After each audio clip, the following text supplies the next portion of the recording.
Olá, prezados amigos, sejam bem-vindos ao canal Revisando Direito. Meu nome é Ricardo Pedrosa, sou professor de Direito Tributário. Na aula de hoje estaremos abordando o tema imunidades recíprocas.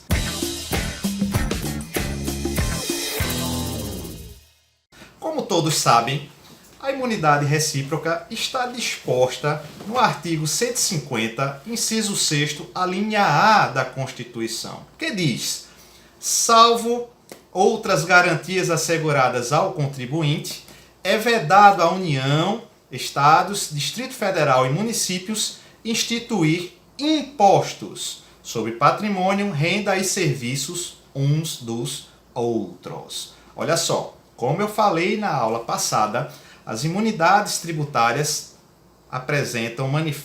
guardam duas acepções. A primeira delas, uma norma negativa de competência, uma vez que vai delimitar a competência dos entes federados, tá? Nesse sentido, observe que o Constituinte, certo, delimitou a competência dos estados federados, impedindo que eles criem, instituam e cobrem impostos sobre o patrimônio, renda e serviço uns dos outros.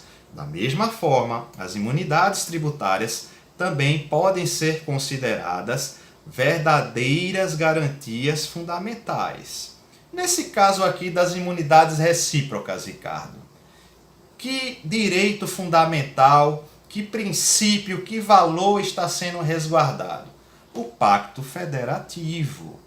Como todos sabem, o Pacto Federativo, o princípio federativo, preconiza a autonomia dos entes federados, ou seja, que seja preservada a independência política, administrativa e financeira da União, Estados, Distrito Federal e município. Ou seja, está se resguardando aqui o equilíbrio do federalismo, no sentido de se impedir que os entes mais fortes possam coagir os mais fracos através da cobrança de impostos. Está se impedindo a submissão fiscal, ok?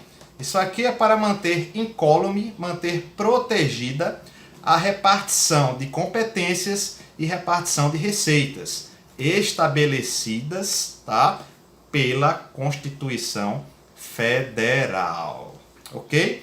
Então está muito claro. Quem está abrangido pela imunidade tributária recíproca? União, Estados, Distrito Federal e municípios. Ô Ricardo, mas me responda uma coisa. E os entes da administração indireta, como por exemplo autarquia e fundação pública? Senhores, lá no parágrafo 2º do 150 está preceituado o seguinte: que a imunidade recíproca se aplica às autarquias e fundações mantidas pelo poder público, desde que observadas as suas finalidades essenciais. Então, olha só, é muito pacífico. A autarquia, via de regra, sempre estará abrangida pela imunidade tributária. Lembre-se o seguinte, cabe fazer uma ressalva aqui no seguinte sentido: os imóveis da autarquia, tá, devem estar afetados às suas finalidades essenciais, ok? Caso haja qualquer desvio de finalidade, qualquer predestinação, o ônus da prova caberá ao fisco. Caberá ao fisco provar que há desvio de finalidade ou, no caso, predestinação, tá? A autarquia ela não precisa provar que está aplicando bem os seus recursos, que está fazendo o seu papel, ok? Porque a presunção constitucional é favorável a ela, ok? Vamos lá. Pacífico em relação à autarquia, à fundação pública. Ô Ricardo, em relação às empresas públicas e sociedades de economia mista, essas pessoas jurídicas de direito privado também gozam da imunidade tributária? Sim ou não? Olha só, para você responder essa questão de modo preciso, você precisa primeiro fazer uma classificação, uma distinção. Olha só, de um lado, você deve colocar aquelas pessoas jurídicas que atuam em regime concorrencial, tá? Que aqui é a forma geral, gente, é o geral. Aquelas que atuam em regime concorrencial, explorando atividade econômica.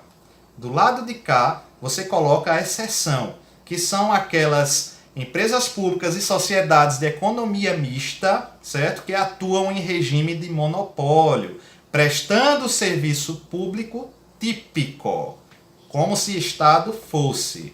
Então, Ricardo, ok, eu fiz essa classificação. Quem há de gozar da imunidade e quem não vai gozar? É simples. Nesse caso, certo? As empresas públicas e sociedades de economia mista que atuarem em regime de monopólio, prestando serviço público típico, elas sim fazem jus à imunidade tributária, ok? No caso, Ricardo, você poderia citar alguma empresa pública, alguma sociedade de economia mista? Olha só, o Supremo julgou diversos casos. E eu posso pontuar aqui 3 empresas públicas, tá? Que gozam de imunidade tributária. Quais são? Temos a Infraero, os Correios e a Casa da Moeda. Então essas 3 empresas públicas, elas gozam de imunidade tributária. Lembrando, fazendo a ressalva aqui de que a qualquer momento essas pessoas jurídicas de direito privado podem ser privatizadas, tá? Caso ocorra a privatização, automaticamente perder-se-á a imunidade, ok?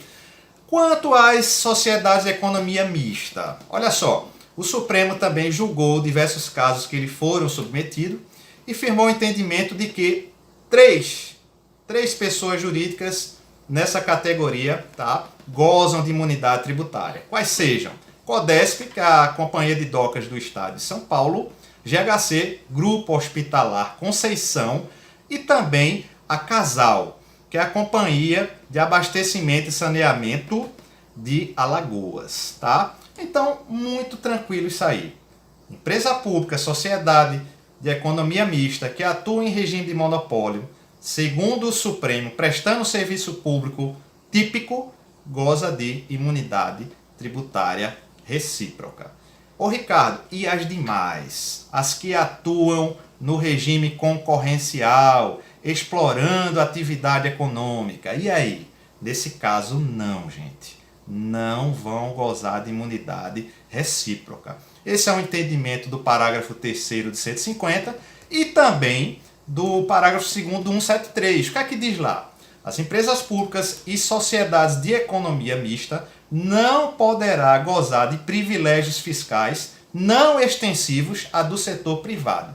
O que isso quer dizer? Significa o seguinte, olha só, é o seguinte, se o Banco do Bradesco e o Banco Itaú, por exemplo, não gozam de imunidade tributária, esse benefício, certo, não alcançará também o Banco do Brasil, que é uma sociedade de economia mista, muito menos a Caixa Econômica, que é uma empresa pública. Esse é o entendimento do parágrafo 2º do 173. Por que, Ricardo? Por que essa situação? É o seguinte, gente. Se você fosse permitir que a Caixa Econômica e Banco do Brasil, que atuam no mesmo mercado, concorrendo com Banco Itaú e Bradesco, se você fosse permitir que esses bancos aqui públicos, tá, eles gozassem de imunidade recíproca, estaria se ferindo preceitos constitucionais, como, por exemplo, o princípio da isonomia, está previsto lá no 150, inciso 2º, que reza a necessidade de se dar um tratamento tributário uniforme a contribuintes que se encontram em situação equivalente. O que dizer dos princípios gerais da ordem econômica, lá do 170, como, por exemplo, a livre iniciativa e a livre concorrência. Então, observe que você estender imunidades recíprocas, tá, para empresas públicas e sociedades de economia mista, e essas imunidades elas não alcançam as demais do setor privado, isso vai ferir princípios constitucionais. Isonomia, livre iniciativa, livre concorrência. Em resumo, quem goza de imunidade tributária recíproca? União, Estados, Distrito Federal, municípios, autarquias, fundações mantidas pelo poder público, empresas públicas e sociedades de economia mista que atuam em regime de monopólio, prestando serviço público típico, como, por exemplo, as que eu citei aqui, e as demais, as sociedades de economia mista e empresas públicas que atuam em regime concorrencial, não vão gozar da imunidade tributária. Ok? Para terminar, trazer algumas questões aqui para os senhores. Cartório, serviço notarial e serviço de registro. Se paga ISS ou é imune a ISS? O cartório é imune a ISS, sim ou não? Não, gente. Embora se preste serviço público, o entendimento do STF é que há de incidir a cobrança de ISS. Olha só, se o Estado quiser investir em aplicações financeiras, em fundo de investimentos, ele haverá de pagar IOF, Imposto sobre Operações Financeiras, ele há de pagar imposto de renda sobre os rendimentos aferidos, sim ou não? Não, gente. Pessoal, se liguem no seguinte. Muito embora a linha A diga lá, é vedado instituir imposto sobre patrimônio, renda e serviços, o STF trouxe uma interpretação extensiva, abrangendo também outros impostos, não somente os impostos incidentes sobre patrimônio, renda e serviço, mas os demais, tá? Então, nesse caso aqui, o IOF cabe numa boa, sem problema.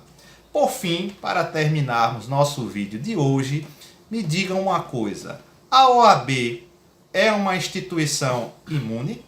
Goza da imunidade tributária? Olha só, o STF, num julgado recente, firmou o entendimento de que a OAB é uma autarquia sui generis. Que ela em seu munus público, certo? Ela desempenha uma função estatal, na medida em que parte em defesa da ordem pública, da constitucionalidade, da defesa dos direitos humanos, do Estado Democrático de Direito e tantas outras coisas. Então veja só, em sua acepção estatal, a OAB goza da imunidade tributária. Mas em sua acepção privada, como assim, Ricardo? Acepção relacionada à Caixa de Assistência dos Advogados. Não há que se falar nessa acepção privada em imunidade recíproca, tá? A OAB só é imune em sua acepção estatal, desempenhando a função estatal, ok? Então essa foi a imunidade recíproca do artigo 150 da Constituição. Na próxima nos encontraremos, queridos. Grande abraço e até lá.